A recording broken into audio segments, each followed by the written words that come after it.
Добър вечер, вие гледате Референдум, предаването, което иска да чуе вашия глас.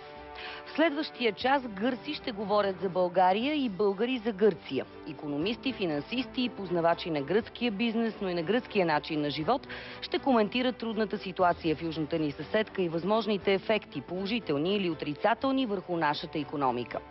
Тази вечер питаме, според вас кризата в Гърция застрашава ли икономическата стабилност на България? В допитването на Alpha Research участват хора от цяла България, които в момента са пред телевизорите вкъщи.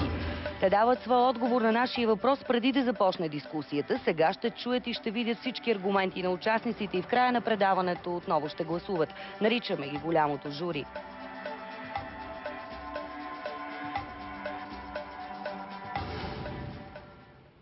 Събираме и вашите мнения и въпроси на страницата ни във Фейсбук или на електронната ни поща referendum@bnt.bg.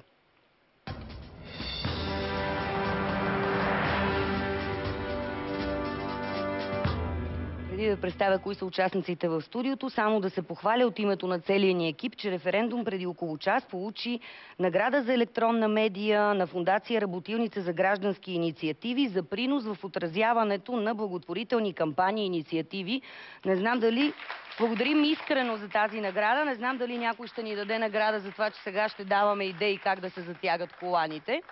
Но и това е интересна тема, още повече когато става въпрос за това, че може да засегне и нас. Добър вечер на Йоаким Каламарис, бизнесмен, който живее от доста години в България, обединява групата на елините в България. Ще ни бъде много интересно да чуем вашето мнение. Добър вечер и на доктор Байко Байков, който е мениджър в туристическа агенция. Туризма всъщност е основната тема, когато се говори за това, ще усетим ли ефекта. Добър вечер и на финансиста Емил Хърсев. Здравейте, радваме се, че отново сте с нас. И на финансиста Калин Йонов. Здравейте. Който също добре познава и гръцкия бизнес, и гръцкия начин на живот. Добър вечер и на икономиста Красен Станчев. Радваме се, че ще чуем и вашето мнение тук. На доцент доктор Емануел Мотафов, който познава добре гръцката история, гръцкото изкуство, гръцкия менталитет, но през цялото време всъщност е, както се казва, нагребена на вълната от събития в Гърция, защото всеки ден се занимавате и с гръцки език и с това, което се случва. И повечето действащи гръцки политици. Което е също много любопитно. Благодарим ви, че сте при нас. Добър вечер и на филолога Емил Маринов. Здравейте! Който е живял 10 години в Атина, там където сега нещата изглеждат доста буйни и неспокойни. Време е да дадем начало на дискусията.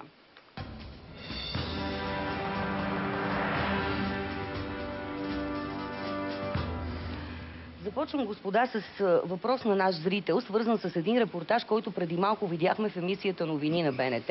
Репортаж на нашия колега Красимир Ангелов, където една жена каза: по-лесно ми е да живея в гръцката финансова криза, отколкото в българската финансова стабилност. Преувеличаваме ли, господин Каламарис, това, което се случва и което чака гърците? Да ви кажа, че не бива да сравняваме двете ситуации. Нали? Те са две различни ситуации финансови.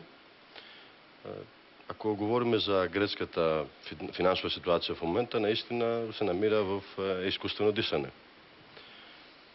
Трябва да се преодолее с мерките, които са взети и с кредита, който е одобрен и взет до сега. Но наистина не знам дали тези мерки, които са одобрени, дали ще подпомогнат за развитието на самата икономика. Не знаете дали ще стане така. Доцент Мотафов, Аз се потрисам от такива изявления. Значи, една от отрицателните черти на българина е, че като отиде другаде, почва да гледа с пренебрежение на народното си място. Не бива да се говори по този начин, още повече, когато става дума за един от най-тежките моменти в момента в Гърция. И ако се върнем на основния въпрос, гръцката криза ще се отрази отрицателно на България единствено и само когато нашите гастарбайтери, хората с гастарбайтерски дух, започнат да губят работата си в Гърция и се връщат в България, и в момента, в който си изядат спестяванията, ще започнат да търсят работа.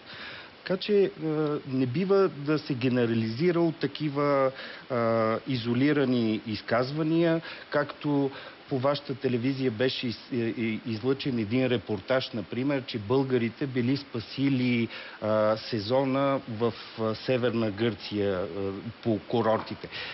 Тези курорти бяха създадени преди около 20 години, именно за да обслужват туристите от бившия соцлагер. Това са българи, румънци, македонци не са и чакали и там други туристи, така ли?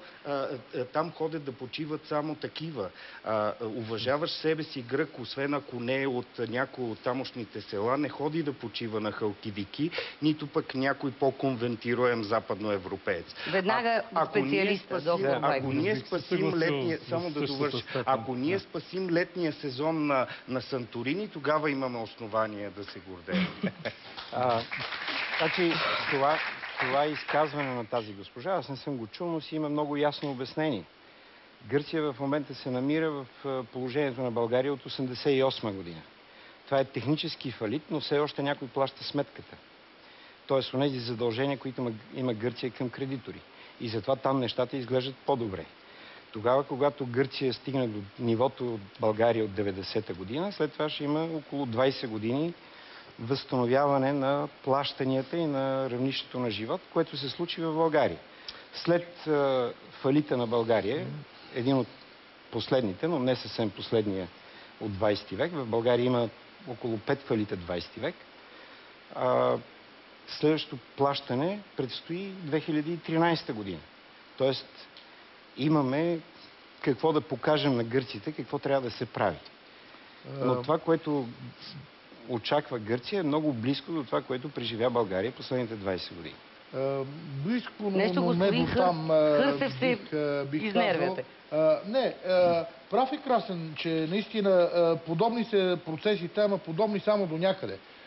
По-скоро, ако трябва да търсим аналог на това, което очаква Гърция, аз бих мислил за източна Германия.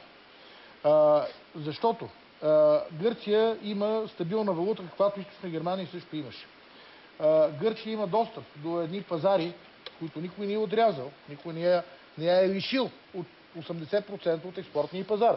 Както България беше лишена от експортните и пазари, и което е много важно. В смисъл, българските експортни пазари бяха грешни, така да се каже. Да, но така или иначе грешни правилно, но ги нямаше. Въпросът е, че при Гърция ги има. Нали? Тоест, това е един по-друг модел. И нещо, което е много важно, на България просто значи мечката, дето ни хранеше, също ни умря.